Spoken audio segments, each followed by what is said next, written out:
Hello, welcome back to Magic City Entertainment. Hopefully you guys are doing great today. First off, let me just say I'm sorry I haven't been uploading constantly like I was. Got really busy with work and everything, but I'm back.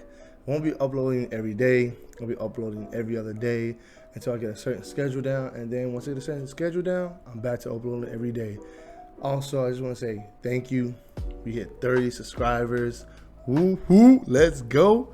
I really can't thank you guys enough, honestly. You guys are the reason why I do this, and we're only going to get better.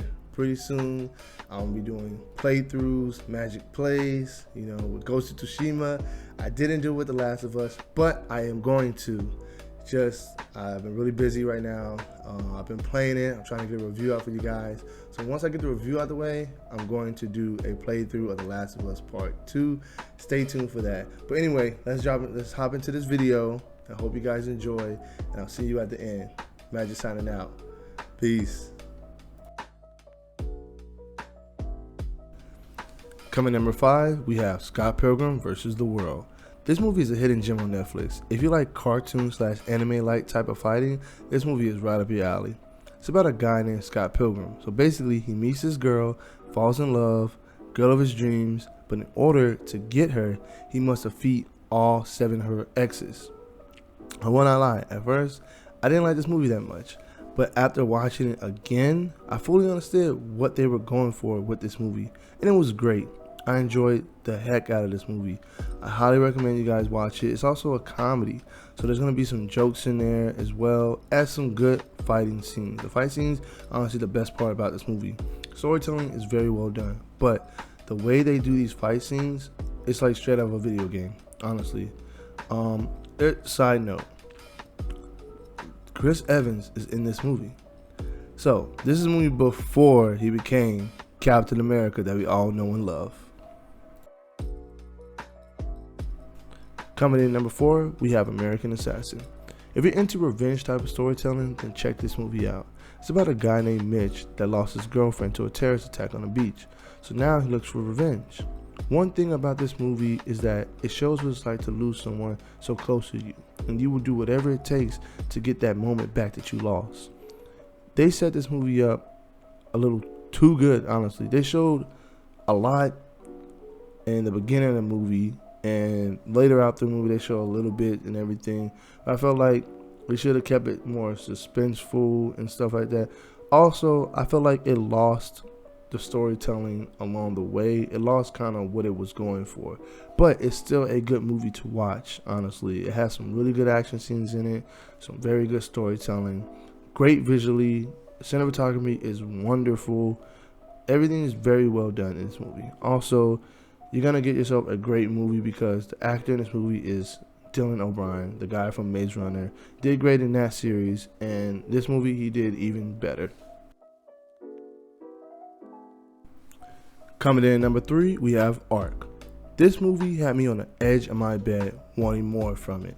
The story is that a couple is trapped inside a lab with an energy source that can possibly save humanity.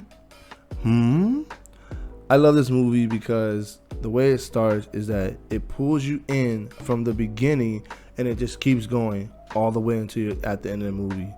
And on top of that, it's time looping. You cannot go wrong with a movie about time looping. You really can't. I love movies with time looping, honestly. And I wouldn't even say it's a big twist at the end. It's a small twist. I didn't see it coming. I don't even think you're going to see it coming. But I definitely recommend you guys check this movie out. I went into it not knowing too much about it. You watch the trailer.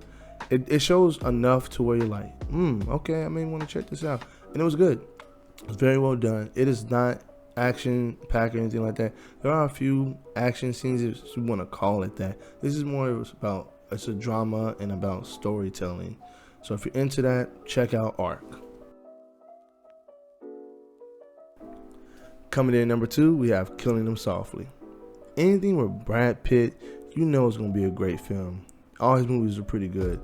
This movie is about 2 guys that decided to rob a place because they needed extra money or whatnot, and now they're on the run.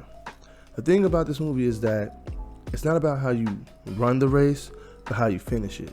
Basically what I'm saying is that This movie is a slow-paced type of film. It's more about story than action.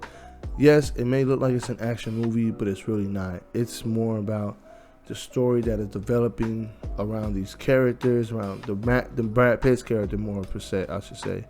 It does it very well to a point where it all leads up and interconnects, and it connects beautifully. The movie is shot amazingly. One scene in this movie is shot really well, really well. It's probably the best scene in the whole movie. As soon as you see it, you're gonna know what I'm talking about.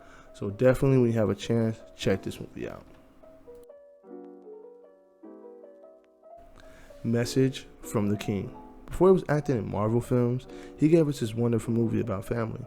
I went into this movie not knowing anything at all, but I'm glad I watched this movie because it was good to a point where it had a little bit of everything. Action scenes, great storytelling, visually amazing. It had everything. The story is basically you go from point A to B. That's it. So he's trying to find out what happened to his sister. She came to America and everything. Hasn't heard from her in a few weeks, and now he came here to find out something. A little bit of foul play, but we don't know what exactly. I'm not gonna say what happened to her. But all I can say is that the way the movie carries itself and goes forward is very well done. And Chadwick Boseman does amazing. Absolutely fantastic. He was great in 42. He was great in Black Panther. So you know for sure this movie is going to be a great one. End of watch. You have to watch this movie. The chemistry between Michael Pena and Jake Gyllenhaal is undefined, to a point where the characters feel believable, and you get to feel that. You feel that throughout this entire movie. You feel what they're going through. You feel their pain. You feel their ups and downs. You feel literally everything. Because the way this movie is shot is that it's not your typical camera. I'm pretty sure they use like a handheld camera. It feels like you're watching an episode of Cops, but now it's in a movie form for like an hour and a half. It's about two cops trying to stop violence in the LA streets, but they're like cowboy cops. So basically is that they're like one of those dudes that they show up and they're ready to go right off the bat. And that's what this movie is, and it has a camera crew following them from, when they're working to when they're leaving work and everything. It's very well done. Story's great. I mean, it's good. The ending is crazy. The ending is the craziest part of this whole movie. If you stick with this movie all the way to the end, you will not be disappointed. I promise. Coming in number 1, we have Ex Machina. Who would have thought a movie about a robot girl trying to be more human would be so good? It's basically about this guy. He won a 1-week trip to this remote place to see this robot and the person that made this robot. And it does it very well. It shows that, I guess you can teach your robot any new tricks.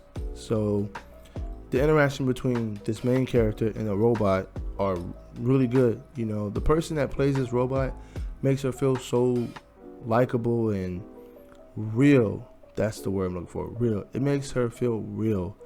And that's what you really feel with that. She's going through a lot. She's trying to figure out who she is and everything. It's done very well. I cannot even explain how good this movie is. You have to watch this movie. And on top of that, the best part about this movie is the ending. I didn't see this ending coming, and I will not say what it is, but all I can tell you is that you're in for a ride with this movie. You are in for a ride. So I highly recommend you guys check this movie out. I hope you guys enjoyed that video. If so, make sure to like and subscribe, and drop down your list of 5 movies that you've seen on Netflix, or any 5 movies. Just give me anything. Let's have a discussion. Until the next video, Magic signing out. Peace.